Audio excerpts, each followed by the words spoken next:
Assalamu alaikum. Men Ақылбек Дәулет болам.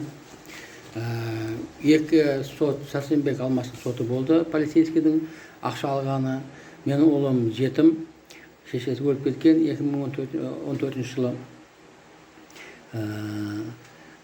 Сондықтан анау қазір сол жетім ретінде қаматқан. Әкем ажырасып кетті дегеннен кейін ол артынан іздеуі жоқ, ешкім жоқ деп ойлаған. Ол 830 мың теңгесін алған. Міне досына өткізген ақшасы тұр 417 мың теңге. И досы 2 минуттан кейін әйеліне 407 мың теңге доля алып қалып, 417 мың теңге алып қалған. Бірақ та әйелінде өзінің досында сотқа әлі шақырған жоқ. Өткенде біз тұрып алдық шақырыңдар деп. Досым бас ауырып қалды деді, уақыты болмады деді, келе алмайды деді. Әйелім балаға қарайтын адам тапса келеді деді. Ешқандай балаға қарайтын несі тапса емес. Ол сол күйеуімен қосылып бір столда отыру керек. Негізін 407 мың теңге сыбайлас біргелесіп алған.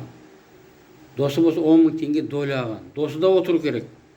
Ешкімді аямау керек емес ол жерде. Досы болса 2021 жылы сотта тергеуде былай жауап берген. Мен ол туралы ақша қайтару туралы хабарласады деп ойлап біраз уақыт күттім. Алайда маған ешкім хабарласпағаннан кейін бұл ақшаны қаражаттың өз нәтижеме жаратып жібердім. Қажетіме жаратып жібердім дейді.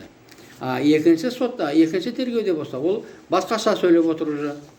Түсінесіздер ме? Мен 407 мың ақшаны 417 мың теңге өткенін білдім. Бірақ та мен Сәрсенбектің келіншегі Ауржанның киім тігетін шеберханасынан қарызға киімдер тіктірген едім дейді. Қарызға дейді. Тіктіріп алған болатынмын. Соның ақшасын беремін деп жүргенде шотыма ақша түскен соң Ауржанның кәсіби нөміріне 407 мың теңге, 10 мың теңге қойған ғой доляға. Қарыз ақшамды аударып жібердім дейді.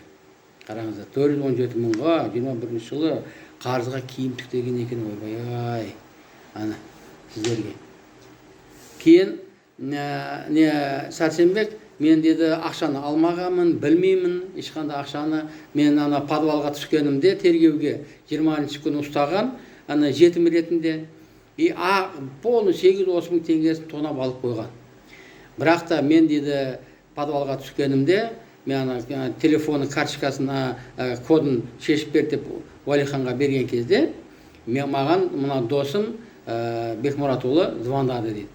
Звондаған кезде мен сол кезде Бекмұратұлына барлық нөмірін айтқанмын дейді. Нөмірін сол кезде ол естіп ақша өткізіп жіберу мүмкін дейді. Бірақ та ақшаны ол подвалға мына қараңыздар 15:30-да кіріп 15:47-де шығып кеткен. Ақша болса 17:06-да өткізіп 17:09-да әйелінің ақшасына өткен. Ол кезде ұлым түрмеде отырған.